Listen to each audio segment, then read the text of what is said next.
yaakaar naa ne tey teg ngeen seen bët population teg ngeen seen bët bi mbënd mi amee ba léegi ñun mouvement ànd Suxali Sénégal avant mbënd bi sax dañu nekk on est toujours présent ñu ngi toujours ci askan bi si loolu tey dañu décidé woon def benn tournée pour ndemeeku la situation bi xam ne tey moom la quartier yi tey nekkee dundee si mbënd bi si loolu yaakaar naa ne dem nañu Poñen yaakaar naa avant di dem sax yàlla suturu ak relation yi nos amis nos partenaires yoo xam ne ñoo ñu accompagner guddi bëccëg ni yóbbaale au moins lu mot 4 moto pompe ultra moderne yoo xam ne ak quelques denrées alimentaires yoo xam ne pour accompagner la population.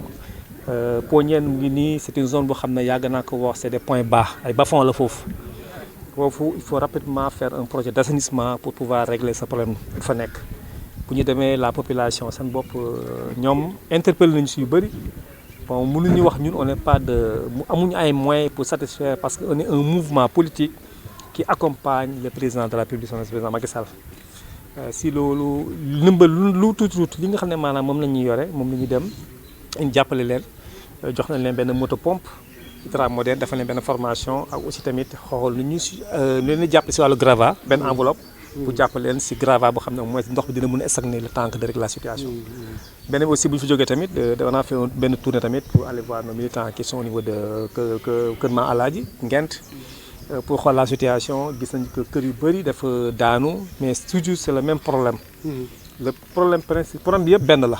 yëpp c'est des bas-fonds ñii c'est des nappes phréatiques parce que place su ndox toujours moom bul sonn sa bopp loo fa def rek ndox bi day génnaat même boo en terme technique ñu defar tali.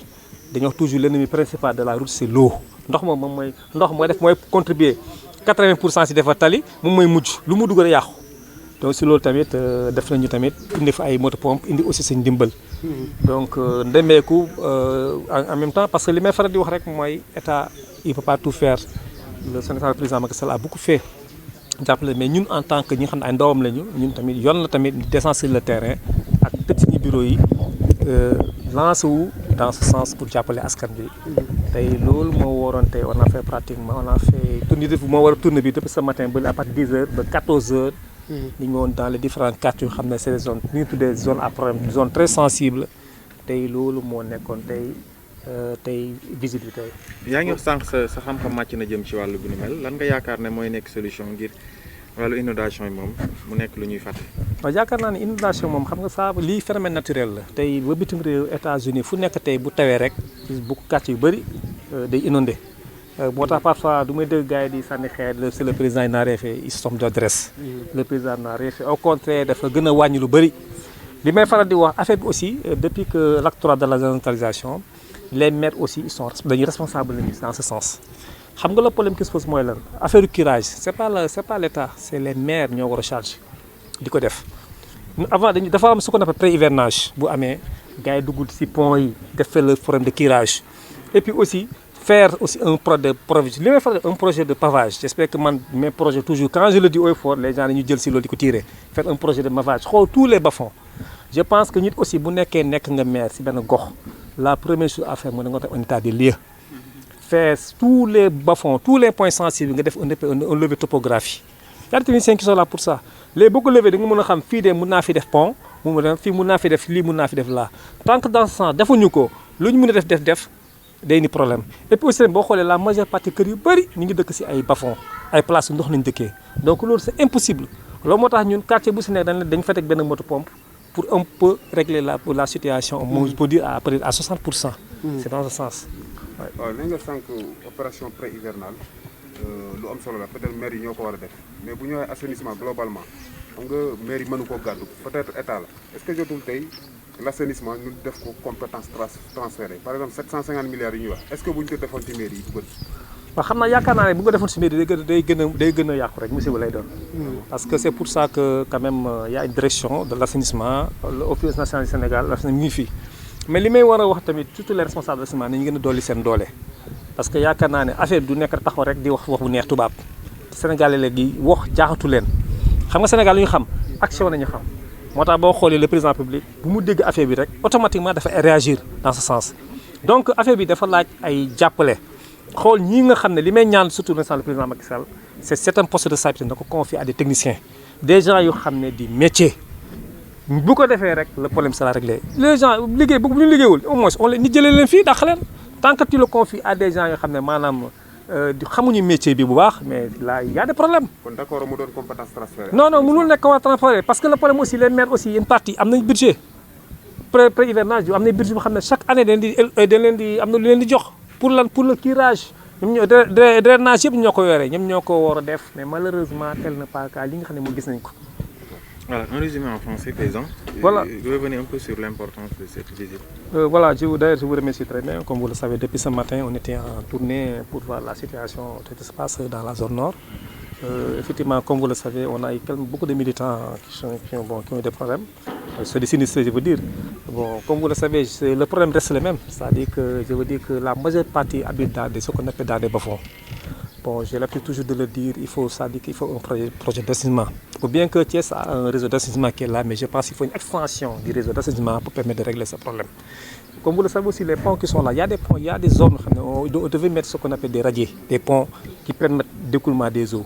Parce que la majeure partie des habitations qu'on a pu visiter, c'est des points bas, toutes les eaux devaient se faire là-bas. Il y a même des ponts qui sont là, mais les ponts qui sont là, à la majeure partie, c'est des ponts qui sont bouchés. Donc on devait faire un projet, on devait curer les ponts.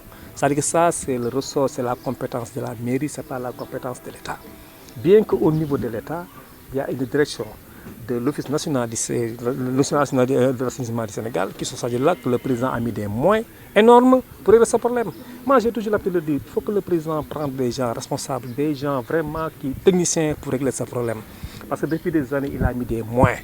Tu sais qu'on a un président compétent qui est là, un président qui est c'est un technicien, comme tout le monde. Il est tellement pragmatique. Donc il doit prendre des gens qui sont tellement pragmatiques, qui connaissent les métiers pour pouvoir régler ce problème. Et puis aussi, il faut que les gens savent aussi, le problème qui se pose là, ce n'est pas le problème d'État. C'est un problème communal, je veux dire. Parce que les maires aussi doivent jouer le jeu dans ce sens.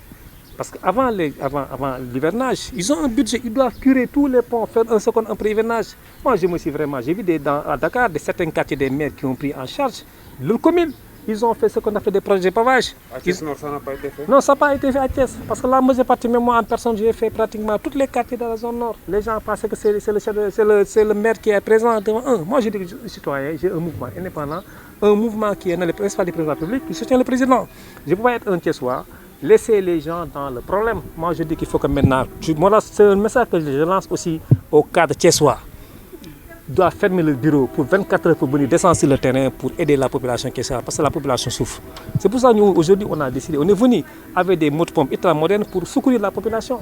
On a vu tous les points, un peu les points sensibles, on a mis là-bas des motopompes et des denrées alimentaires pour accompagner la population, parce que ça c'est notre ressort, parce que j'ai toujours l'habitude de dire notre mouvement, c'est un mouvement quand même qui est là pour être proche de la population. Un mouvement, pas un mouvement qui fait trop de théorie, un mouvement qui est là pour pratiquer. Vous l'avez vu, ce qu'on a fait à Pognan, c'est des zones très sensibles, c'est des militaires, je l'ai dit aux populations pognanes. Vous avez votre seule arme c'est quoi? C'est votre carte lecteur.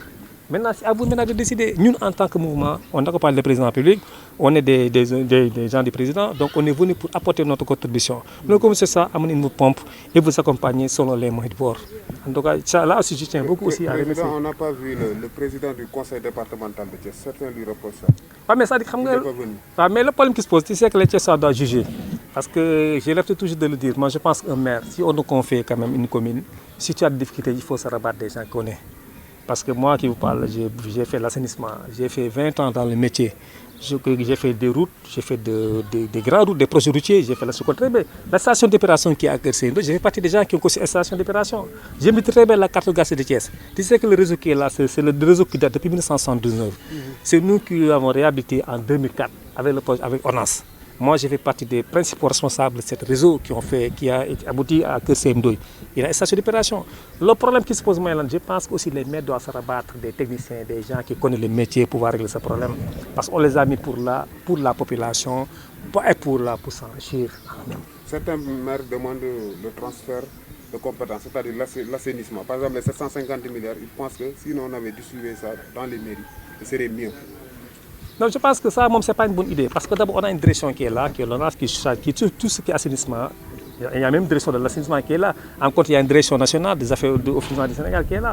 Moi, je pense que aussi les maires aussi, ils ont des subventions annuelles. Eux, leur seul défaut, ils doivent curer les zones sensibles. surtout les ouvrages, les ponts, ça c'est pas la compétence, c'est la compétence des mairies, surtout avec la totale de la décentralisation. On doit les accompagner. Le président de la République, il a sorti des moyens, mais les moyens là aussi, il faut qu'il aide la population. C'est-à-dire que le problème, il a déjà fait, il a déjà posé des actes. L'autre jour là, le ministre de l'Intérieur était présent. Ici sur le terrain pour voir la situation.